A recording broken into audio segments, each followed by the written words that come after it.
All right, here we are. V4 of the PK Airboat. Let's see how she does. This one's now out of ABS. I've reprinted it. Made a few design modifications, mostly to just make the propeller bigger. And I've now got a wickedly large prop on there. 10 inch by 9 by 5 blade.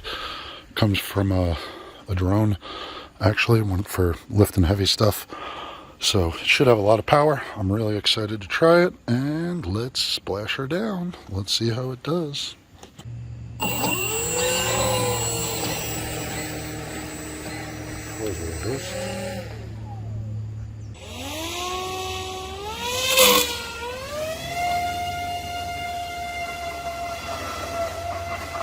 Oh my God, it's fast.